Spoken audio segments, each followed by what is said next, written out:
तो hi hello जय भारत। हम आ चुके हैं फिर एक बार आपके सामने क्लास 10th के साइंस के ऊपर, जो कि उसका क्वेश्चन हमें करना है। हमने पूर्ण रूप से कंप्लीट कर लिया है उसका टॉपिक, यानी पहला लेसन जो है हमारे पास जो था इसका साइंस का क्लास 10th का, वो पहला चैप्टर फाइनल हो चुका है, रासायनिक अभिक्रिया एवं समीकरण।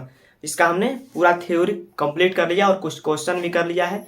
आज के इस वीडियो में इससे संबंधित जितने भी क्वेश्चन होंगे उसको कंप्लीट करेंगे, फिर आगे से हम लोग दूसरे चैप्टर स्टार्ट करेंगे, वो कल देखा जाएगा। लेकिन आज फिलहाल हम लोग क्वेश्चंस करेंगे और फिर देखेंगे कि किस प्रकार से क्वेश्चंस आ रहे हैं। भाई ये एग्जाम के लिए काफ़ी महत्वपूर्ण होता है, क्योंकि एग्जाम में एनसीईआरटी से ही क्वेश्चन आते हैं। तो चलिए चलते हैं और क्वेश्चन स्टार्ट करते हैं। पहला क्वेश्चन आपके सामने शो हो रहा होगा, आप देख लीजिए। पहला क्वेश्चन क्या है? किसी पदार्थ X के विलयन का उपयोग सफेदी करने के लिए होता है। ये क्या बकलोल है भाई? ये क्या बोल रहा है? किसी पदार्थ X के विलयन का उपयोग सफेदी करने के लिए होता है। तो हमने पढ़ाया भी था क्या, वही बिन बूझा चूना, कैल्शियम ऑक्साइड। क्या? Calcium oxide. उसी का विलयन जो होता है वह सफेदी करने के लिए उपयोग किया जाता है। घरों दीवारों पर क्या चढ़ाया जाता है? सफेदी। तो वो X जो है, X इसमें छुपाया है कि X का नाम बताइए। तो X का नाम होगा क्या? बिन बूझा चूना, यानी कैल्शियम ऑक्साइड। उसका सूत्र होगा क्या? CaO। आगे दिया है, पहला करके दिया है क्या, इसका नाम बताइए। तो नाम हमने बता दिया, कैल्शियम ऑक्साइड यानी बिन बूझा चूना। और दूसरा दिया है हमारे सामने, आपके सामने शो हो रहा होगा, वह दिया है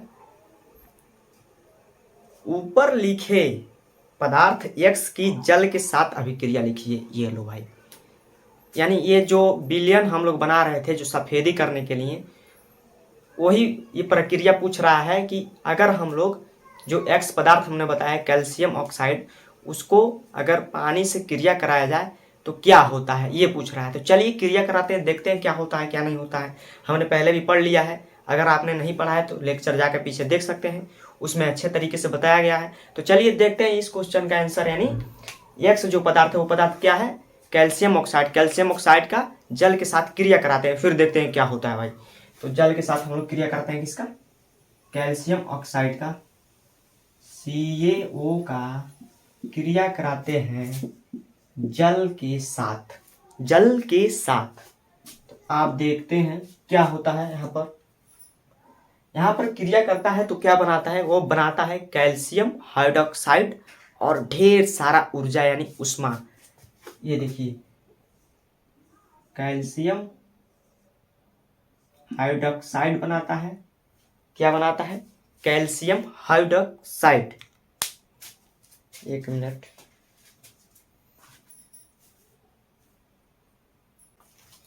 हाँ। तो क्या बनाता है? कैल्शियम हाइड्रोक्साइड और बनाता है उष्मा। यह वही उष्मा है जो कि हम चूना घोलते हैं तो हमारे हाथ पर जलन महसूस करता है, यानी उसमें से भाप निकलता दिखता है हमें, ये वही उष्मा है। तो उसका क्रिया कराने के लिए बोला था हमारे बुक में क्वेश्चन में, तो हमने क्रिया करा दिया किससे? जो X था, X का हमने नाम बताया। जो X है वो क्या है? कैल्शियम ऑक्साइड है, यानी बिन बूझा चूना है। उसको हमने क्या किया? जल के साथ क्रिया कराया तो हमें प्राप्त हुआ कैल्शियम हाइड्रोक्साइड, यानी यही है जिससे हम लोग सफेदी करते हैं दीवारों पर। इसी विलयन से हम लोग सफेदी करते हैं। तो इस तरह से एक क्वेश्चन समाप्त होता है। अब अगला क्वेश्चन देखते हैं, आपके सामने शो हो रहा होगा, देखिए हम भी पढ़ते हैं। हाँ, क्रियाकलाप 1.7 में एक प्रणाली में एकत्रित गैस की मात्रा दूसरी से दोगुनी क्यों है, और उस गैस का नाम भी बताइए। ये लो भाई, क्या कहा? उसका प्रयोग आपने देखे होंगे, क्या है वो प्रयोग यह है कि हम लोग जल लेते हैं और उसमें विद्युत धारा प्रवाहित करते हैं। तो क्या होता है उसमें? वियोजन अभिक्रिया का ये जो कि क्रियाकलाप है। तो आप देख सकते हैं। तो इसमें क्या होता है कि जल टूटता है दो भागों में, हाइड्रोजन में और ऑक्सीजन में। तो जो जल है, प्रणाली है जो ऊपर से हम लोग डाले हैं, तो उसमें जो गैस बन रही है, हम लोग जब विद्युत धारा प्रवाहित करते हैं तो यानी विद्युत अपघटन करते हैं, तो जो गैस बनती है वो दो प्रकार की गैस बनती है। एक प्रणाली में बनती है हाइड्रोजन गैस और एक प्रणाली में बनती है ऑक्सीजन गैस। तो हाइड्रोजन और ऑक्सीजन, तो पूछ रहा है एक में दूसरी से दोगुनी क्यों? क्योंकि जल की आयतन के अनुसार हम लोग जानते हैं कि हाइड्रोजन 2 भाग होता है जल में और ऑक्सीजन 1 भाग होता है। तो हम लोग देखते हैं कि ऑक्सीजन क्या होता है, ऑक्सीजन वह हाइड्रोजन से कम मात्रा होता है, यानी हाइड्रोजन जो होता है, हाइड्रोजन वाली जो प्रणाली होगी उसमें हाइड्रोजन की गैस की मात्रा अधिक होगी। किससे? इससे, यानी ऑक्सीजन वाला से। तो ऑक्सीजन से दोगुनी इस वाली प्रणाली में, यानी हाइड्रोजन वाली प्रणाली में हाइड्रोजन गैस होगा। किससे? ऑक्सीजन से दोगुनी होगी, यानी ऑक्सीजन से दोगुनी होगी इसका हाइड्रोजन गैस का मात्रा। तो आप लोग इस तरह से आंसर दे सकते हैं। इस तरह से ये भी क्वेश्चन समाप्त होता है। अब चलते हैं अगले क्वेश्चन पर, आपके सामने शो हो रहे होंगे, देखिए।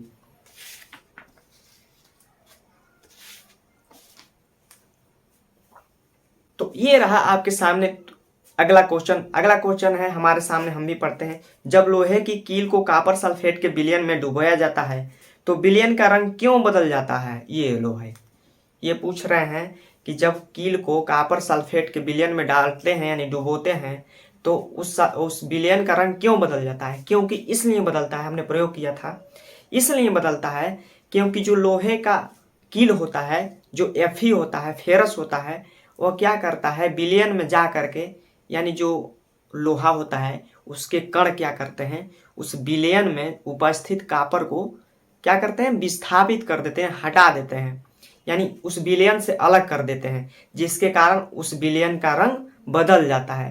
पहले नीला रहता है, अब धुंधला हो जाता है, और वो जो कॉपर होता है वह उस कील पर चढ़ जाता है, जिसके कारण वह कील भूरी कलर के हमें दिखाई पड़ती है। तो ये रहा इस क्वेश्चन का आंसर। आप लोग दे सकते हैं, लिखने की कोई ज़रूरत नहीं है, आप लोग दे सकते हैं, लिख सकते हैं। हमने बोला था अगर यदि आप लोग चैप्टर को बढ़िया से अच्छे तरीके से पढ़ लेते हैं तो क्वेश्चन अपने आप बना लेंगे। बस क्लियर ये रहे कि टॉपिक हमको आना चाहिए। तो ये रहा।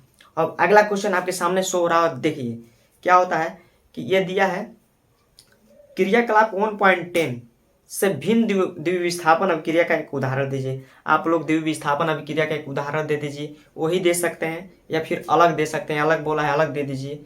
अभी हमारे पास वो उपस्थित नहीं है, हम उसको नहीं करेंगे, आप लोग कर लीजिएगा, कर लेंगे आप लोग, हमें पता है। अब चलिए अगला जो क्वेश्चन है हमारे सामने तीसरा, वो है आपके सामने शो हो रहा होगा, वो है निम्न अभिक्रियाओं में उपचयित तथा अपचयित पदार्थों की पहचान कीजिए। यानी कुछ अभिक्रिया दिया है, उसमें उपचयित और अपचयित पदार्थों का पहचान करना है। हमने पिछले लेक्चर में बताया भी है कि अपचयन उपचयन या फिर उपचयन और अपचयन, उपचयित और अपचयित क्या होता है, इसके बारे में हमने चर्चा कर लिया है। तो चलिए इसको देखते हैं क्या होता है। इसमें हमें दे दिया है सोडियम दिया है और ऑक्सीजन दिया है, जो कि क्रिया करके बना रहे हैं सोडियम ऑक्साइड। क्या बना रहे हैं? Sodium oxide. तो इसमें पूछ रहा है कि किसका, कौन सा जो पदार्थ है, कौन सा तत्व है, किसका अपचयन हुआ है और किसका उपचयन हुआ है। तो हम लोग समीकरण को यहाँ लिखते हैं, वो है सोडियम है और ऑक्सीजन है। बाद में बात करेंगे इसका संतुलन, हम लोग बात करेंगे। तो बनाया है, कौन सा बनाया है? ये बनाया है Na2O, यानी सोडियम ऑक्साइड। क्या बनाया है? Sodium oxide. तो ये पूछ रहा है इसमें किस अभिकारक है, यानी इसमें से किसका उपचयन हो रहा है और किसका अपचयन हो रहा है, यानी कौन सा उपचयित हो रहा है, कौन सा अपचयित हो रहा है। तो ये देखते हैं। तो हम लोग देख रहे हैं यहाँ पर कि जो सोडियम है उसमें क्या हो रहा है, ऑक्सीजन जुड़ रहा है। क्या हो रहा है? ऑक्सीजन जुड़ रहा है। तो हमने ये बताया था जिस अभिक्रिया में या फिर जिस तत्व में, जिस धातु में, तत्व में, कुछ में भी जिसमें भी ऑक्सीजन जुड़ेगा वो क्या कहलाएगा कि उसका क्या हो रहा है, उपचयन हो रहा है, उपचयन हो रहा है। तो हम लोग इसमें ये कहेंगे कि ये जो सोडियम है वह उपचयित हो रहा है। क्या हो रहा है? उपचयित हो रहा है, उपचयित हो रहा है। कौन सा? सोडियम का उपचयन हो रहा है या फिर सोडियम उपचयित हो रहा है। अब इसमें क्या होता है ये देखते हैं, ऑक्सीजन क्या हो रहा है। क्योंकि ऑक्सीजन इधर तो ऑक्सीजन ज़्यादा है लेकिन इधर जा करके कम हो जा रहा है, तो यानी इसमें से ऑक्सीजन का निष्कासन हो जाता है, जिसके कारण हम बोलते हैं कि ऑक्सीजन का क्या हो रहा है, अपचयन हो रहा है। क्या हो रहा है? अपचयन। अपचयन होने का अर्थ क्या होगा कि उस तत्वों में से ऑक्सीजन का निकलना यानी ऑक्सीजन का निष्कासन। तो इसलिए हम लोग कहते हैं कि ऑक्सीजन का अपचयन हुआ है और ऑक्सीजन अपचयित हुई है, ऑक्सीजन अपचयित हुआ है। तो इस तरह से ये क्वेश्चन रहा, यानी ये अपचयित हुआ, अपचयित हुआ कौन? ऑक्सीजन। तो ये रहा आपके सामने। अब चलते हैं दूसरा समीकरण देखते हैं, हमारे सामने है, आपके सामने शो हो रहा होगा, देखिए हम भी पढ़ते हैं। कॉपर ऑक्साइड और हाइड्रोजन, कॉपर ऑक्साइड और हाइड्रोजन क्रिया करके कॉपर और जल बनाते हैं, कॉपर और जल बनाते हैं। तो हमें इसमें ये बताना है कि कौन सा तत्व अपचयित हो रहा है और कौन सा तत्व उपचयित हो रहा है। तो इसको हम लोग लिखते हैं, क्या है, हाँ, कॉपर ऑक्साइड है, कॉपर ऑक्साइड है और हाइड्रोजन है, वही जो हमने पिछले लेक्चर में रिएक्शन देखा था कि हाइड्रोजन गैस जब इस पर डालते हैं तो ये बनता है, कॉपर बनता है,